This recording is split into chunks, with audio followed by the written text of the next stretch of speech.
നമസ്കാരം. മലയാളി വാർത്ത ഇൻസൈഡിലേക്ക് സ്വാഗതം.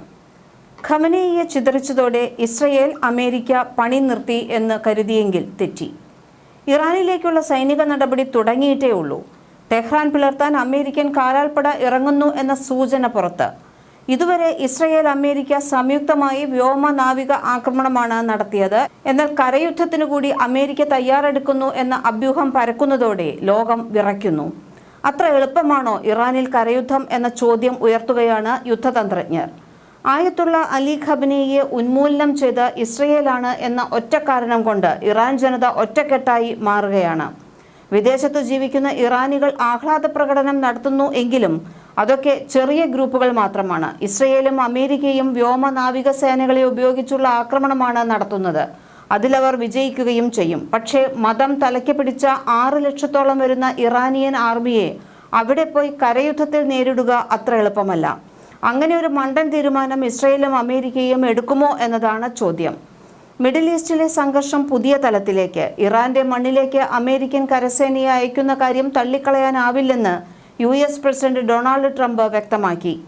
ആവശ്യമെങ്കിൽ ഇറാന്റെ മണ്ണിൽ നേരിട്ട് സൈനിക ഇടപെടൽ നടത്താൻ മടിക്കില്ലെന്നും അടുത്ത വലിയ തരംഗം അഥവാ ശക്തമായ ആക്രമണം ഉടനുണ്ടാകുമെന്നും ട്രംപ് മുന്നറിയിപ്പ് നൽകി.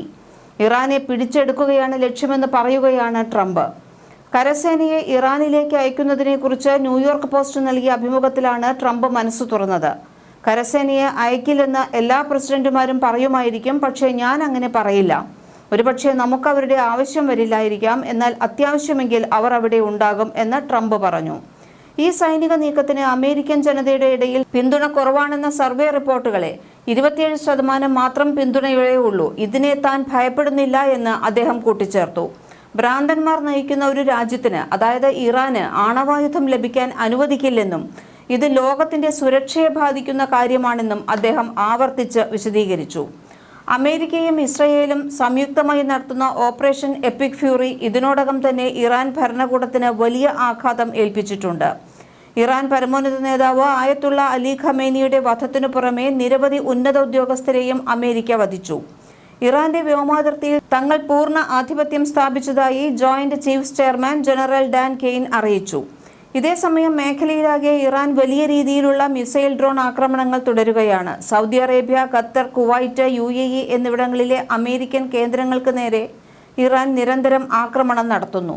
അമേരിക്കൻ മിസൈൽ പ്രതിരോധ സംവിധാനങ്ങൾ ഉപയോഗിച്ച് ഇവയെല്ലാം തടയുന്നുണ്ടെങ്കിലും പ്രതിരോധ മിസൈലുകളുടെ ശേഖരം തീർന്നു പോകുമോ എന്ന ആശങ്ക അമേരിക്കൻ സൈനിക വൃത്തങ്ങൾക്കുണ്ട്.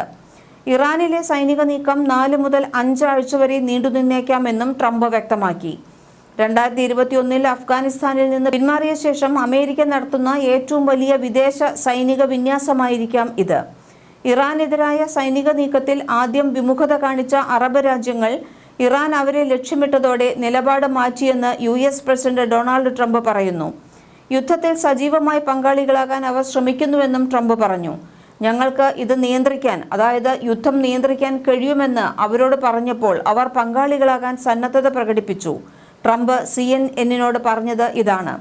വാരാന്ത്യത്തിൽ ഇറാനിൽ നടന്ന അമേരിക്കൻ ഇസ്രയേലി സംയുക്ത ആക്രമണങ്ങൾക്ക് ഇറാനിൽ നിന്ന് തിരിച്ചടിയുണ്ടായി. ടെൽ-അവീവിനെതിരെയും മിഡിൽ ഈസ്റ്റിലെ അമേരിക്കൻ സൈനിക കേന്ദ്രങ്ങൾക്കെതിരെയും ഇറാൻ മിസൈലുകളും ഡ്രോണുകളും അയച്ചു. ഇറാനിയൻ പരമോന്നത നേതാവ് ആയത്തുള്ള അലി ഖമനേയിയെ വധിക്കുമെന്ന് ഇസ്രയേൽ നേരത്തെ പ്രഖ്യാപിച്ചിരുന്നു. യുദ്ധത്തിന്റെ ആദ്യഘട്ടത്തിൽ തന്നെ ഖമനേയി കൊല്ലപ്പെട്ടത് ഇറാന് വലിയ തിരിച്ചടിയായി. ഇതേ തുടർന്ന് Bahrain, Jordan, Kuwait, Saudi Arabia, Qatar, UAE എന്നിവിടങ്ങളിൽ ഇറാൻ ആക്രമണം നടത്തി. ഇറാൻ ഒരു അറബ് രാജ്യത്തെ ഹോട്ടൽ ആക്രമിച്ചു. ഒരു അപ്പാർട്ട്മെന്റ് കെട്ടിടത്തിന് നേരെ ആക്രമണം നടത്തി. അത് അവരെ ദേഷ്യം പിടിപ്പിച്ചു. അറബ് രാജ്യങ്ങൾ നമ്മെ സ്നേഹിക്കുന്നു, ഞങ്ങൾ ഇറാന്റെ ആക്രമണത്തെ ശക്തമായി നേരിടുന്നു. ഇറാന് വലിയ തിരിച്ചടി ഇനിയും വരാനിരിക്കുന്നതേയുള്ളൂ. കാര്യങ്ങൾ വളരെ നന്നായി പോകുമെന്ന് കരുതുന്നു. ലോകത്തിലെ ഏറ്റവും വലിയ സൈന്യം ഞങ്ങളുടേതാണ്, ഞങ്ങളത് ഫലപ്രദമായി ഉപയോഗിക്കും എന്നാണ് ട്രംപ് പറയുന്നത്. ഇറാന്റെ നാവിക കരുത്തിന് കനത്ത പ്രഹരമേൽപ്പിച്ചിരിക്കുകയാണ് അമേരിക്ക. ഇറാന്റെ പക്കലുള്ള ഏറ്റവും വലിയ യുദ്ധക്കപ്പലായ IRIS ഷാഹിദ് ബഗേരി അമേരിക്കൻ സേന തകർത്തു കളഞ്ഞു. ഓപ്പറേഷൻ എപ്പിക് ഫ്യൂറി ആരംഭിച്ചതിനു പിന്നാലെ മണിക്കൂറുകൾക്കുള്ളിലാണ് ഡ്രോൺ വാഹിനിയായ ഈ കപ്പലിനെ US തകർത്തത്. ഗൾഫ് മേഖലയിൽ തങ്ങളുടെ വിമാനവാഹിനി കപ്പൽ ഇറാൻ മുക്കി എന്ന തെഹ്റാന്റെ അവകാശവാദം പച്ചക്കള്ളമാണെന്നും അമേരിക്കൻ സെൻട്രൽ കമാൻഡ് വ്യക്തമാക്കി. അമേരിക്കൻ വിമാനവാഹിനി കപ്പൽ മുക്കിയെന്ന ഇറാന്റെ അവകാശവാദം വെറും പ്രചാരണം മാത്രമാണെന്ന് US പരിഹസിച്ചു. ഇറാൻ ഭരണകൂടത്തിന്റെ വ്യാജ സന്ദേശ യന്ത്രം പണി തുടരുകയാണ്.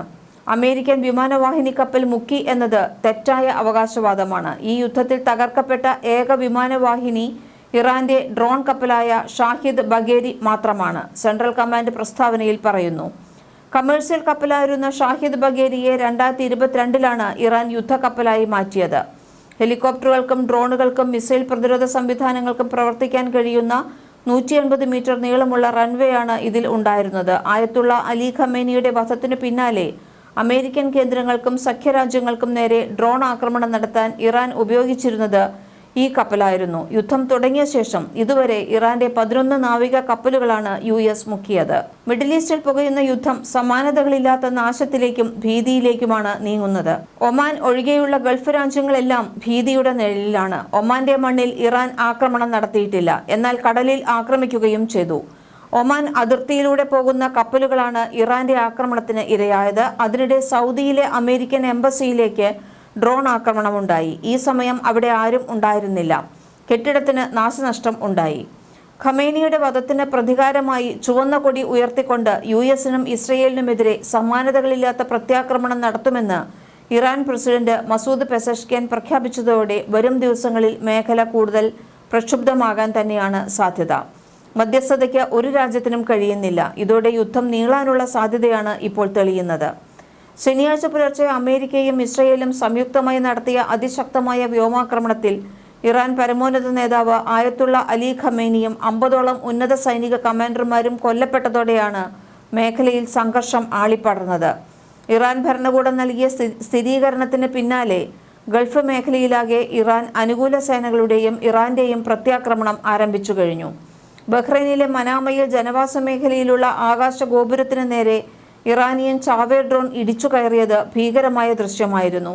അമേരിക്കൻ നാവിക താവളത്തിന് സമീപമുള്ള ഈ കെട്ടിടത്തിന് മുകളിൽ ഡ്രോൺ ഇടിച്ചുണ്ടാക്കിയ തീഗോളവും അവശിഷ്ടങ്ങൾ ചിതറിക്കിടക്കുന്നതും നടുക്കുന്ന കാഴ്ചയാണ്. ഇതിനു പുറമെ ബഹ്റൈനിലെ US 5th ഫ്ലീറ്റ് ആസ്ഥാനത്തിന് നേരെ മിസൈൽ ആക്രമണവും ഉണ്ടായി. ഇതിൽ 2 സാറ്റലൈറ്റ് ടെർമിനലുകളും നിരവധി കെട്ടിടങ്ങളും തകർന്നു. ദുബായിലെ പാം ജുമേറയിലുള്ള പ്രശസ്തമായ 5 നക്ഷത്ര ഹോട്ടൽ ഫെയർമോണ്ട് പാമിനു സമീപം ഡ്രോൺ പതിച്ച് തീപിടുത്തമുണ്ടായതും വിനോദസഞ്ചാരികളെ അടക്കം പരിഭ്രാന്തിയിലാക്കി. ഈ ആക്രമണത്തിൽ 4 പേർക്ക് പരിക്കേറ്റിരുന്നു. ലോകത്തിലെ ഏറ്റവും ഉയരം കൂടിയ കെട്ടിടമായ ബുർജ് ഖലീഫയ്ക്ക് സമീപം ഡ്രോണുകൾ പ്രതിരോധ സംവിധാനങ്ങൾ ഉപയോഗിച്ച് വെടിവെച്ചിടുന്നതിന്റെ ദൃശ്യങ്ങളും പുറത്തുവന്നു. ബുർജ് അൽ അറബ് ഹോട്ടലിന് സമീപവും മിസൈൽ അവശിഷ്ടങ്ങൾ വീണ് തീപിടുത്തമുണ്ടായി. ഖത്തറിന്റെ തലസ്ഥാനമായ ദോഹയിൽ റോഡരികിൽ മിസൈൽ പതിച്ച് പൊട്ടിത്തെറിക്കുന്നതിന് തൊട്ടുമുൻപ് സാധാരണക്കാർ ഓടിമാറുന്ന ദൃശ്യങ്ങളും യുദ്ധം നേരിട്ട് ബാധിക്കുന്ന മെട്രോ നഗരങ്ങളുടെ ദുരവസ്ഥ വ്യക്തമാക്കുന്നു. ഇതിനിടയിലാണ് സൗദിയിലെ അമേരിക്കൻ എംബസിയിലേക്ക് ആക്രമണമെത്തിയത്. അതേസമയം കുവൈറ്റിൽ 3 അമേരിക്കൻ F-15 യുദ്ധവിമാനങ്ങൾ തകർന്നു വീണത് അബദ്ധത്തിൽ കുവൈറ്റ് സേനയുടെ തന്നെ വെടിയേറ്റാണ് എന്ന റിപ്പോർട്ടുകൾ പുറത്തുവന്നു. വിമാനങ്ങൾ നിയന്ത്രണം നഷ്ടപ്പെട്ട് കറങ്ങി വീഴുന്ന ദൃശ്യങ്ങൾ പ്രചരിക്കുന്നുണ്ടെങ്കിലും പൈലറ്റുമാർ അത്ഭുതകരമായി രക്ഷപ്പെട്ടത് ആശ്വാസമായി. ഇറാനിൽ ഇതുവരെ 555 പേരും ഇസ്രയേലിൽ 11 പേരും ലെബനിൽ 31 പേരും കൊല്ലപ്പെട്ടതായാണ് ഔദ്യോഗിക കണക്കുകൾ. മലയാളി വാർത്ത ഇൻസൈഡ്.